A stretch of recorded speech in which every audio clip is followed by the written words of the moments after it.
It isn't the big businesses. It isn't the one that make the headlines in the newspaper. No, it's the mom and pop businesses. They represent easily 85%, 90% of the economy.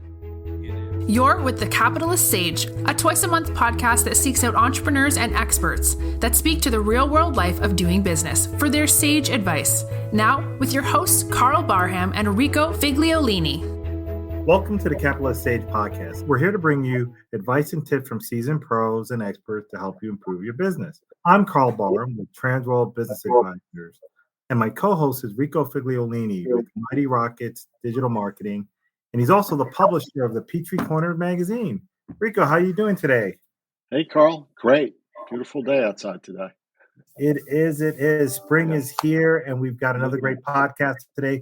But why don't you introduce our sponsor for today? Sure. I want to introduce our sponsor. First time within the publication, EV Remodeling. It's a home remodeling contractor. Really actually owns the business and lives in Peachtree Corners. Great community member.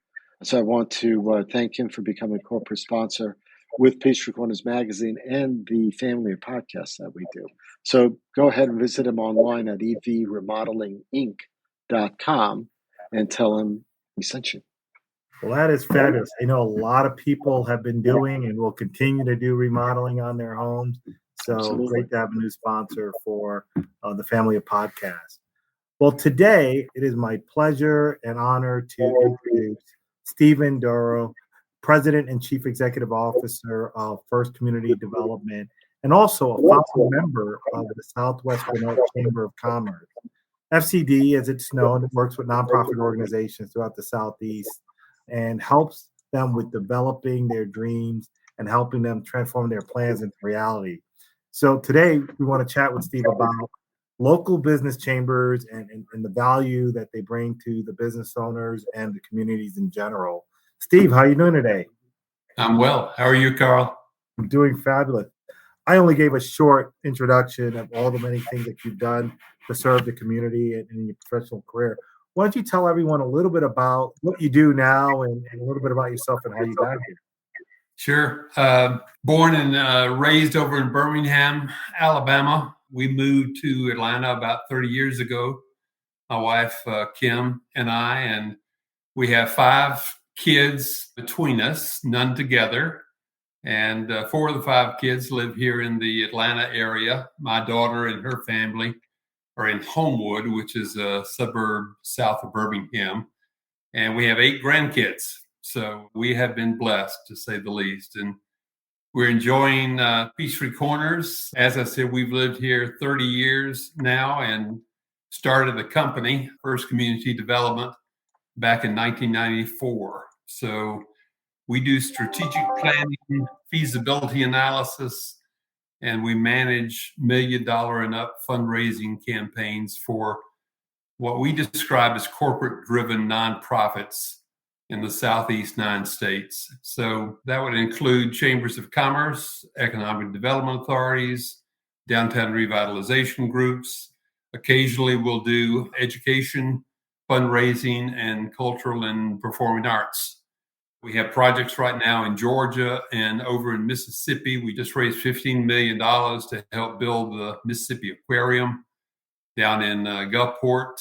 And we also raised $15 million over in Walton County to build their first YMCA in Walton. So it's a fun business. It's something that I've enjoyed doing now for, over 35 years. And we thoroughly enjoy helping communities kind of realize their dreams, transform their vision into reality. You are one of the key cogs, this movement that's happened over the last probably 25, 30 years, where you're seeing downtowns and economic development happening in city. If you go back to when you said 1994, when you started, Metro Atlanta was a very different city back then. That was pre-Olympics, if I'm not mistaken. And the growth that's happened in all of the suburbs around has really transformed life, where everyone used to commute in downtown, midtown, and all this industry and living is developed outside has taken off here. I'm curious, in your experience, What role have you seen local chambers of commerces as they popped up play in their communities? Yeah, a local chamber of commerce is a great opportunity for business owners and business leaders to collaborate, to share their collective vision for a community. It's a great opportunity for them to let their voice be heard. Obviously, there's strength in numbers, and the Gwinnett Chamber is a great example of that. They've done a magnificent job over the decades in creating a sense of ownership as far as the businesses here in Gwinnett County are concerned, and giving them a forum from which they can plan and strategize and impact their local communities. So it's a chamber is it's only as good as its membership. I guess we've all heard that, but the reality is that a local chamber is an opportunity for business leaders, business owners to think outside their own businesses, to think more in terms of a community-wide vision and initiative. So a number of great projects have been spawned through local chambers of commerce, and we're pleased to have a chamber here in the Peachtree Corners, Norcross area called the Southwest Gwinnett Chamber of Commerce. It is. I mean, right now, when you think about legacies, we are celebrating actually this evening 10 years of the Southwest Gwinnett Chamber. And you were here when it began. Can you tell us a little bit about how did it come about? What were the thought process? What was the vision for creating this chamber when there was a Gwinnett Chamber and a Fulton and many others? What was in the thought process of those founders when they created the Southwest Gwinnett Chamber? As I mentioned a moment ago, 10 years ago, we certainly had the Gwinnett Chamber of Commerce, and they were doing a fantastic business up in the north part of the county at Sugarloaf. And I began to talk with some of my friends over in the city of Norcross. Peachtree Corners had not yet been organized as a city. We were at the time a part of unincorporated Gwinnett County. But a number of us began to chat about the need for a business organization down here in Southwest Gwinnett. The Gwinnett Chamber at the time had 2,500, 3,000 business members, but they didn't have a significant presence here in Southwest Gwinnett. In my experience through my company, working with hundreds of chambers of commerce around the Southeast, is that local chamber is critically needed. One chamber cannot represent, 40,000 businesses in Gwinnett County. As I just shared, it only represented about 6 or 7% of all of the businesses in the county 10 years ago. So I said, why don't we organize, why don't we establish our own Chamber of Commerce down here in Southwest Gwinnett? There was some resistance, as you can imagine. Some of the municipalities here were staunchly aligned with the Gwinnett Chamber, and they said, we don't need our own Chamber of Commerce. We've got a great Chamber of Commerce up in the north part of the county. And I said, I totally agree, but we need our own local chamber, and we can certainly collaborate, cooperate, partner, if you will, with the Gwinnett Chamber, but let's establish our own chamber here in Southwest Gwinnett. And so I found 20 good men and women who agreed with me, and they became the founding board of the first Southwest Gwinnett Chamber, and we were officially incorporated in 2012. In fact, this month, in March of 2012, and we had our inaugural meeting of the chamber over at Atlanta Northeast Hilton, and a big banquet luncheon meeting, and we were off and running. I find it interesting when you look at chambers and for small business owners to look at it in a couple different dimensions, 3 in particular. What is it for the small local business owners being affiliated, whether members or getting involved in their chamber? the guy that owns the pizza shop or the local business in this community, how have you seen over your time it helped those types of community members? Yeah, the good chambers of commerce are focused on what they can do to help their corporate members succeed. I think that first and foremost is what a chamber can and should do. That should be the chamber's mission. They can accomplish that, Karl, in a number of ways. Certainly, there's a networking aspect, and our Southwest Gwinnett Chamber has every Friday morning over at the Atlanta Tech Park location where the chamber is headquartered.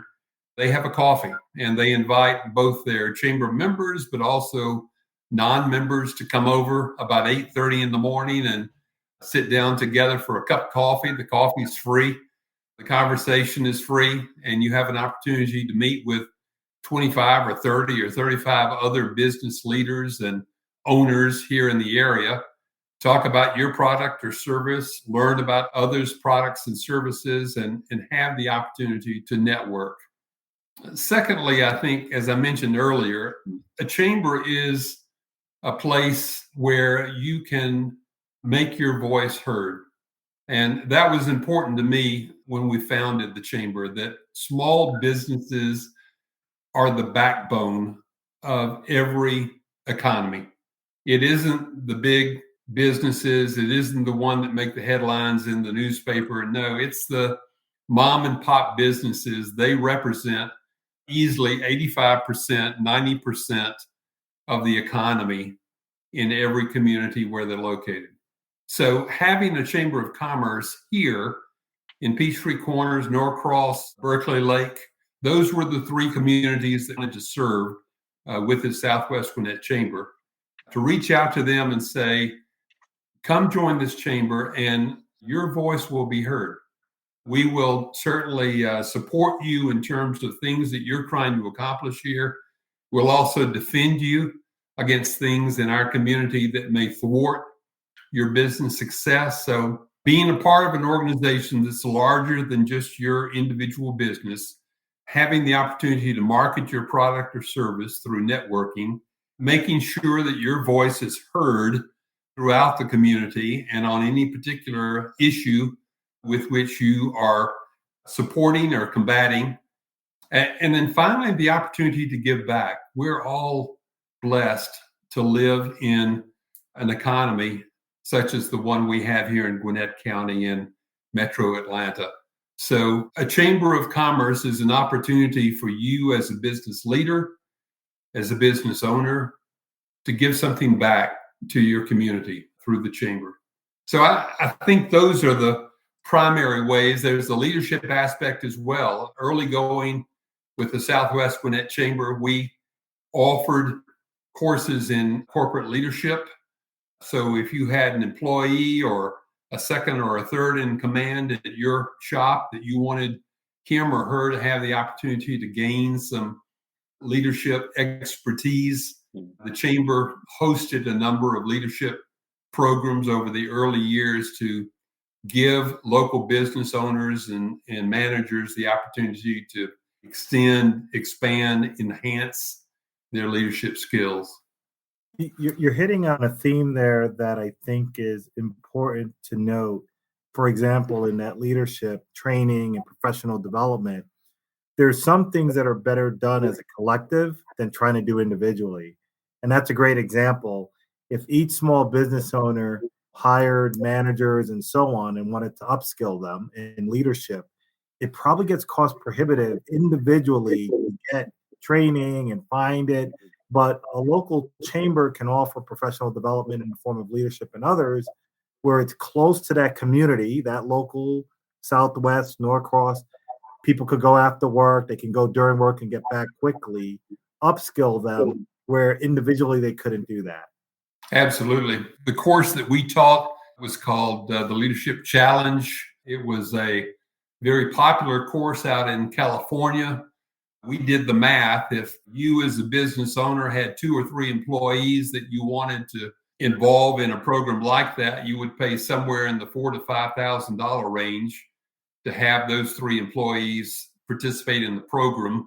out of California, having the Southwest Gwinnett Chamber kind of purchase the rights to the program to be able to teach it here locally. We were able to charge, I think it was just $800 for the full program. So you can see the cost savings involved. But again, we would have, Karl, 20, 25 members in the class each time we taught it. And there was another opportunity for them to network, to get to know one another better over the 8 or 9 or 10 sessions that we had once a week, same night of the week. Betsy Pickren from the chamber and I co-taught the class, and it was amazing. It was wonderful to see a group of people like that who wanted to expand their skill set to be better leaders. We taught things like modeling the way and feeling for your employees, being the kind of leader that you would want to follow. We had some young people in the class. We had some older people in the class. It was a great mentoring opportunity and a great relational opportunity as well. So I'm proud of the chamber for having the initiative to put something like that together. It's Betsy Pickren's idea at the time, and she did a wonderful job in organizing and engaging folks here in the greater Peachtree Corners, Norcross, Berkeley Lake area, Southwest Gwinnett for the leadership challenge. I think you highlighted something great with Betsy. And my first exposure to the chamber was through Betsy at a morning coffee in Atlanta Bread Company. At the time, I walked in after a workout. I was picking up something, and I saw a bunch of people meeting with a lady with a big Southwest Gwinnett shirt on, red shirt. And I walked over and asked what was going on, and she started chatting with me and invited me to join and become involved. And I think what you're highlighting there is the ability for folks to connect with other business leaders and exchange ideas and form friendships and bond. I always say being a business owner sometimes can be very lonely. You can't talk to your employees about everything. Sometimes your spouse doesn't want to hear about what's going on versus when you're in a large corporation, you go to coffee or lunch with your colleagues. A lot of business owners don't have that. And the chamber serves as a vehicle, a platform to form those connections, to talk about marketing strategies and HR strategies and different ways, because people need someone to talk to and get advice from. You also highlighted another one, that having a voice in the community. Can you give an example of ways that the Southwest Gwinnett Chamber helped have a voice, bring voice to business owners in the community? Yeah, we certainly from time to time will get contacted by one of our chamber members who may be struggling with an issue involving zoning, involving infrastructure like sewer or water or electricity, not getting the right power to their businesses, that sort of thing. And again, the Chamber of Commerce is a business collective. It's a cooperative. It's the opportunity for you and others to bring your issues, bring your obstacles, bring your impediments to a Chamber of Commerce, and then allow the chamber to speak on your behalf at a local city council, at the Gwinnett County Commission, other organizations in the community. So we've certainly had those kinds of opportunities over the last 10 years. And I was a part of some of the studies where we reached out to a local organization or to a local government to try to right a wrong that was somehow impeding, not necessarily one of our members, though I think the members were the ones who brought the issue to the chamber to begin with, but also to represent other businesses who were not chamber members, who were not having the clear opportunity to succeed because of a regulation, an ordinance, a tax, or something like that, that a city or a county was trying to impose in the area. And so that's another reason to have a business organization like a Chamber of Commerce, especially in the local community. And I think the Southwest Gwinnett Chamber has done its very best to represent its business constituents. Steve, do you find in the course of time, things change a little bit, right? Types of companies are more high-tech, more service-oriented versus product-oriented. younger people coming into the fray, as well as actually those that would downsize during COVID, maybe even starting Yeah. their own businesses. Do you find anything different, any special challenges chambers face, or that chambers have found that they can provide solutions for new challenges that these particular groups of people face? Yeah, you make a great point, Rico. Obviously, over the last couple of years, the entire business landscape has completely turned over. Things that we were doing back in 2019 seem completely foreign to us now. I think we're always going to have virtual conversations, virtual meetings like this. I was on 2 calls this morning. They were both video calls. I'm going to go to a business lunch in one of the communities we serve tomorrow. And I'm excited for the opportunity to be face to face with some of our clients for a change. So, yeah, we're going, and every good chamber of commerce has to reinvent itself regularly, or it's going to grow stale. And very quickly, it's going to cease to serve the current needs and interests of its membership. So, if anything, a chamber of commerce should be on the cutting edge. They should be leading the way in terms of this type of metamorphosis and technology overturn. Very early in my career, living in Birmingham, right out of college, I went to a small liberal arts college, Birmingham Southern College, which is a United Methodist Church supported. I was going to be a Methodist minister when I graduated from college. I changed my mind, decided I wasn't a good fit for the pulpit when I was a junior in college for a number of reasons. But the only job that was available to me when I graduated was working for First United Methodist Church in downtown Birmingham. So I was the full-time youth director at First Methodist Church for 3.5 years. The very next job that I took was to walk directly across the street to the Birmingham Area Chamber of Commerce. And I worked there for the next 5 years as director of their membership. And the Birmingham Chamber gave me an excellent introduction to how businesses should and should not be run. I learned so much as a 20-something-year-old in Birmingham, Alabama, just watching all of our business leaders who came through that chamber, who served on the various committees and on the chamber board of directors. And I had the opportunity to staff a number of those committees as a chamber employee, so that when it was time for me to get my own business, I knew the type of business that I wanted to run based on what I had seen others do.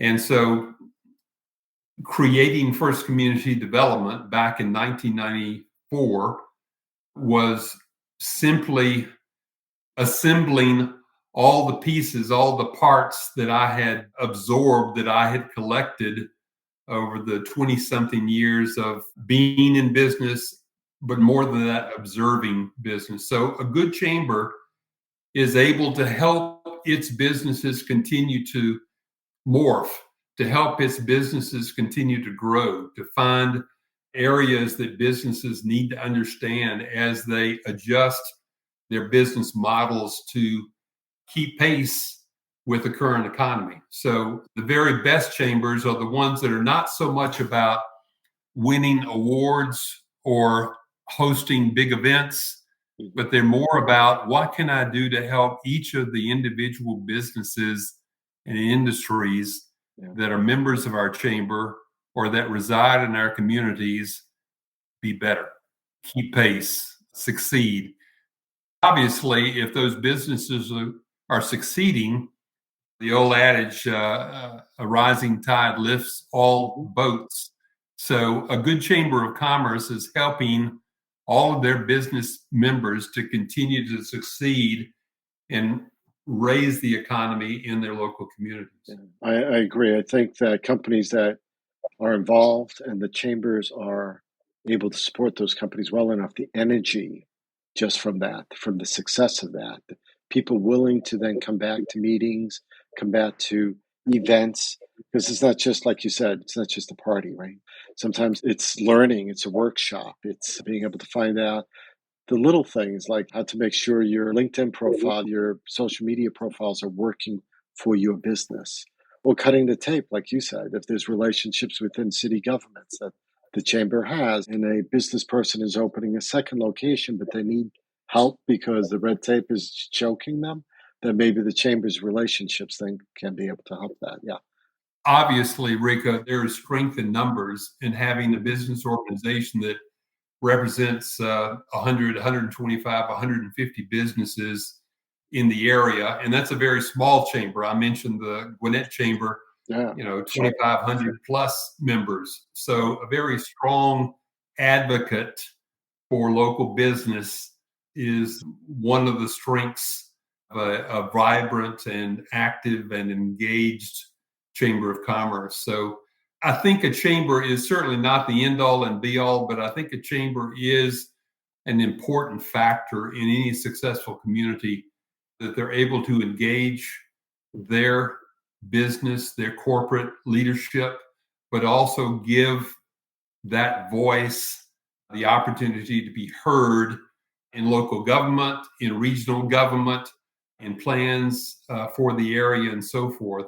We've learned over the years that an elected official really ought to listen to their local business leadership, because it's that local business leadership that is the backbone of the economy in that community. And if local elected leadership are going to do things that thwart their local business and industry, then it's a recipe for disaster. And there are a lot of failed communities that if they were prudent, they could go back and say, it started 20 years ago when we began to work against our local businesses.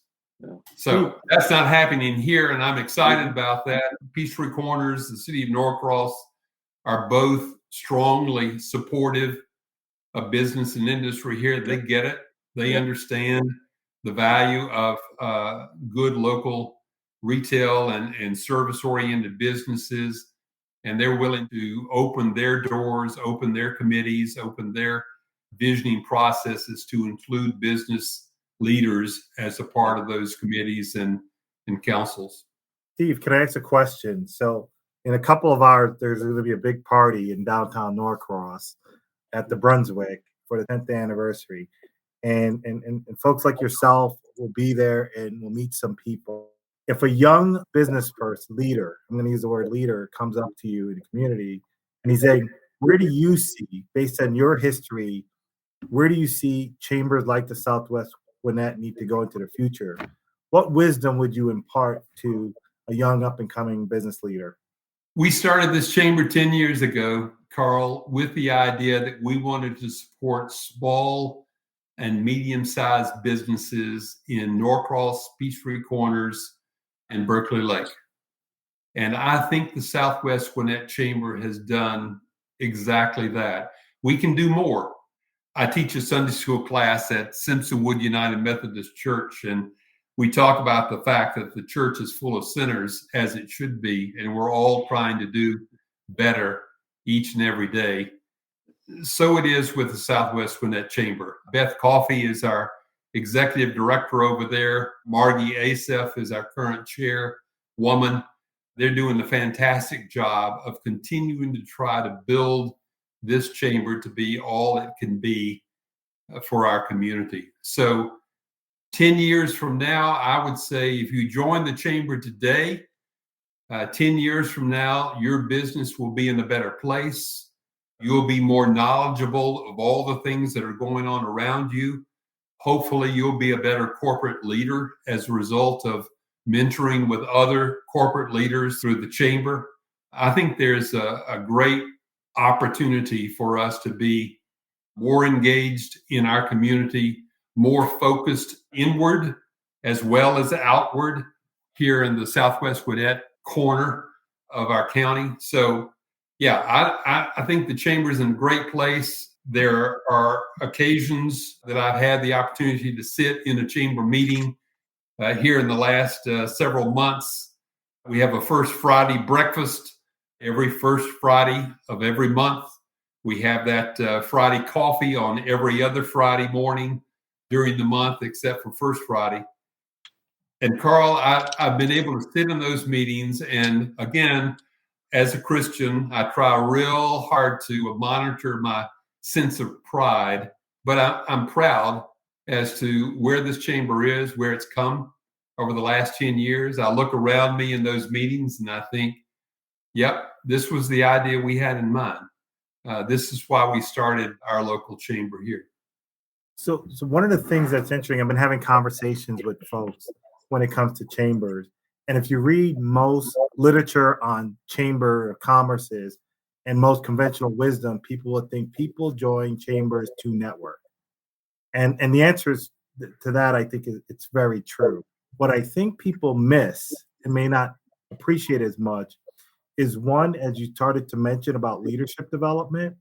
I remember working in large corporations where when people were going for promotions, they would have to talk about their achievements. They would have to talk about ways in which they've led. And if they're an individual contributor in a company, they may not have had the opportunity to lead people in their company, but they're going for promotion to do that. So the question we were trained to ask, other ways in which you've led, whether it's in your church, it could be in sports, it could be in the community. The chamber, for those out there that may have their own company or even work for a small, medium-sized, larger company, it's a great way for an individual to get leadership skills. You're networking, you're working on projects together collectively, you're doing those things that people are looking for, behaviors and evidence of before you get that promotion. So I'd say to all those companies in the Southwest Gwinnett area, if you've got leaders in your companies and you want to develop them, it is a great avenue in partnership to help not only through formal professional development, but opportunities to lead activities. And I'll point to a few just to highlight the Gwinnett Chamber. You talked about making a difference and the impact they could have in the community. Sometimes it's tough for companies how to integrate with some of the great nonprofits, schools, the different areas. The Chamber has a long track history with vetted organizations that provide opportunities to mentor, lead, volunteer support. And the local high school, Norcross, Wesleyan, Great Atlanta Christian, Cornerstone, and others, there are career nights and events that the Chamber members are asked to participate in. If you think of junior achievement, which is a beautiful component of the education system here in Gwinnett and all around, the Chamber volunteers with the local middle schools several times a year. And even more specifically, there is right now a current, if you go to the Chamber website, there is a current campaign to get cell phone charger in hospitals, partnering with outside hospitals, that when people are in there for extended stay and they need to charge their cell phone, there's a station so the nurses don't have to lose all their chargers and look for them after patients are going. And we're partnering with them to raise some funds to put those in Northside, one of our local members and hospitals to do that. So that's where collective action really have an impact. And really, you don't get into that unless you're engaged, you're participating in the Chamber. Yeah, I agree, Karl. I think on a very basic level, the Chamber is kind of a win-win-win-win situation. If you think about the fact that if you're a young businessman, businesswoman here in the Southwest Gwinnett area and you're stuck in your business, I'm saying stuck loosely, but you're 9 to 5 or you're in this day and time, you're 8 to 6:30 at the business. Here's an opportunity for you to get out and see the rest of the community. Here's an opportunity for you to get out and meet other business leaders, other business-minded people.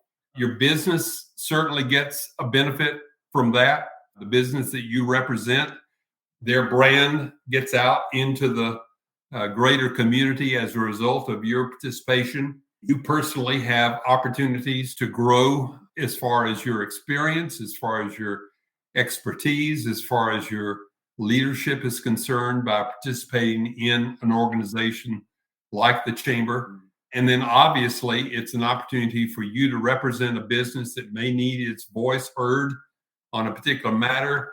And it gives you the opportunity to pursue some leadership roles in the chamber. If you want to serve on the board of the chamber, if someday you would like to be chairman of the chamber, again, all of that is available through an organization like the Southwest Gwinnett Chamber. And I think people should take that opportunity. It's not expensive.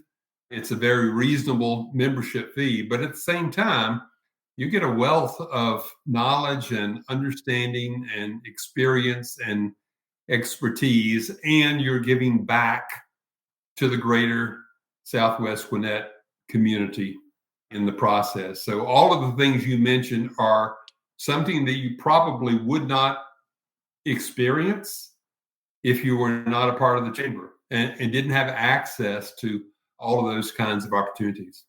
Absolutely.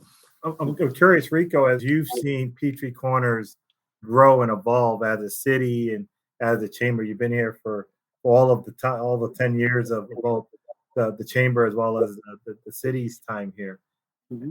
I'm curious, like your perspective as someone that I consider you someone that watches things around you and able to present it to people in creative ways. What do you see as the future for chambers in general and Southwest in particular? Interesting, because I was just thinking about that the other day as far as what is a chamber? What traditionally does a county chamber, business chamber do? Which is a grand thing they do, right? Because they're lobbying state legislators as well as doing work in the county level. A little different, right? They're bringing businesses, they're soliciting, they're enticing businesses to relocate into a county. A little different, right? Southwest Gwinnett Chamber, I don't see that way. So it has a different mission, like Steve has been saying. So it is challenging out there. Certainly in the last 2 years, I have seen different businesses have so many challenges. How to prospect, how to reach out to a customer base that normally would be reached out by phone or reached out in an office visit that couldn't be done over the last 2 years, really, for the most part. So how does a chamber evolve to be able to address some of those needs of their membership? Pretty much in the last 2 years, looking to find direction and how to do these things. I think the networking part of that has helped more greatly than anything else, because I think that, as you mentioned before, Karl, as a collective, we can bounce ideas off each other. We find ideas that we didn't know about all of a sudden from a different member that is doing something, is reaching out in a different way. We're all think we're at the center of our own universe, but we don't know everything. And it's good to be able to find. I've found so many different ways to do business over the last 2 years that I never thought of before. And part of that came out of sharing information with you, Karl, and with a lot of the business leaders that we've met with. Just little kernels of things that you pick up, things that I think we've all evolved and learned from. So it's challenging. It will never end. There's more challenges ahead of us. But I think if we're working it together and we're willing to keep an open mind, I think that the chamber and these types of organizations like the Business Association can provide a lot. You don't have to Google these things or YouTube it. You could just go right to a chamber meeting and meet up with some friends. Good stuff there. You just have to dig for it. That's all. Yeah, especially as you think of millennials and other parts of generations coming in, I think morphing to find their platforms and how to communicate and engage with that demographic is going to be something that the chamber is in the forefront. We're going to wrestle with and figure out. Yeah. And all those home-based businesses and technology-based businesses, let's listen to what they need, how it's different, and how can we serve that portion that is growing in every city, every community around, especially here in Petrie Corners. We got Atlanta Tech Park. We've got the whole Curiosity Lab. These tech businesses are coming fast and furious, and Chambers got to learn how to embrace that type of business as well and provide value there as well. Well, Steve, I want to thank you so much. Let me reintroduce Stephen Dorough, who is the President and Chief Executive Officer of First Community Development and one of the founders of the Southwest Gwinnett Chamber. I want to thank you personally and for the community for the service that you did. It's hard to create a thing and to start it. And I think you were one of the right leaders to do that based on your experience. And I hope you could take some pride, humble pride, in what it has evolved in over 10 years. And more importantly, what it's going to do over the next 10. So thank you. Thank you for your service and sharing your insight on the chamber. My pleasure. One thing, Steve, I want to ask is if someone wants to reach out to you, what is the best way to get in contact to learn more about First Community Development and or just meet you for a cup of coffee? Sure. Reach me at S. Dorough, and that's spelled just as you see it on the screen, SDOROUGH at F as in Frank, C as in cat, D as in dog, USA.com. SDorough at FCDUSA.com. And our office number is 678-906-4081. Excellent. Thank you so much. Anything you got planned over the next, let's say, 5 hours? Or you want to share with everybody? We're looking forward to the 10th anniversary party for the Chamber tonight. That'll be a nice affair, and we're looking forward to participating in that. Other than that, I think 2 of our granddaughters are coming over to spend the night with us tomorrow night. We're looking forward to that. This is a great time of the year. To Rico's point, we all need to get outside and enjoy this nice weather. Yeah, sure. Absolutely. Thank you so much for joining. I'm Karl Barham with Transworld Business Advisor of Atlanta Peachtree. Our business is working with local business owners, whether they're looking to improve their business, whether they're looking to grow their business, especially through acquisition, or when they're ready to exit their business to go on to do other things. You can schedule a consultation at K Barham, that's KBARHAM at tworld.com, or visit our website at www.tworld.com/Atlanta Peachtree. There is a business valuation calculator on there. You put in information, get an idea what your business is worth, and also a special tool for those looking to become their own boss. We call it Buyer Match. You can go in there, put in information on the type of business you're looking for, and you will get a whole series of opportunities, not only here in the Metro Atlanta area, but across the country, businesses that might be the right thing for you. So you can then become a member of a local chamber and help to grow your business and your community. Rico, what do you got going on? Sure. Well, before we get into that, I just want to give a plug for you, actually, because I've learned a lot over the years from you, Karl. Learned a lot about preparing my business for exit if I want to get there, how to grow the business, what to be looking for when hiring for this business. I mean, just talking and shooting ideas off you. I mean, it's been a good 2, 3, actually going on 4 years, maybe. 4 years, yeah. It's been 4 years almost, right? So a lot. So people should check you out because they can learn quite a bit more. And if they continue watching these podcasts, like Steve here, I mean, there's a lot of good knowledge coming out of these podcasts. As far as what I'm doing, we're working on the next issue. So it doesn't stop, right? Peachtree Corners Magazine, we're putting that to bed by the end of the month. We have Faces of Peachtree Corners as our main feature. So we picked out 20 people that are faces of Peachtree Corners, different age groups, different experiences, just to give their mini profiles about who they are and just some of the people that make up this community. Plus, we're covering stuff like the purchase of the Forum on Peachtree Parkway. So that just closed last Friday. We're putting together an article. We're interviewing one of the owners of North Atlanta Properties today, I think, and we're going to be putting that article out shortly. We're covering stuff more so than ever before online at livinginpeachtreecorners.com. So if you want to find out what's going on in this city, certainly feel free to, sign up for that. As far as other work, Peachtree Corners Magazine is just one of what we're doing. We're launching Southwest Gwinnett Magazine in about another month or so. That'll be out in the beginning of May. So that'll be covering Southwest Gwinnett area, Peachtree Corners, Norcross, and Berkeley Lake, parts of Duluth, unincorporated Gwinnett County. So that'll be bi-monthly also. So that's alternating between Peachtree Corners Magazine and Southwest on different months. So a lot going on there. And by the way, if you need social media content, if you need online management of your content or your social media or your brand work, you can reach out to me. My company's Mighty Rockets. certainly be able to speak to you about that. And follow Capitalist Sage, the Instagram handle that we have, along with Peachtree Corners Life on Instagram as well, and you find out all sorts of things going on. Lots of stuff. Fabulous. Yeah. Well, thank you, Rico, for your service as well and putting out this great information and being a great member of the community. We need all these different types of creative minds and influences to build a strong community. And if you watch the news and you see what's going on, Southwest Gwinnett is the place to be. Norcross, Peachtree Corner, Berkeley Lake, and surrounding areas is on fire. And so looking forward to celebrating some of that tonight with everybody. Thank you again for joining the Capitalist Sage, and continue to follow us on all of our social media and platform links. And we look forward to chatting with you again in the future. Take care, everyone.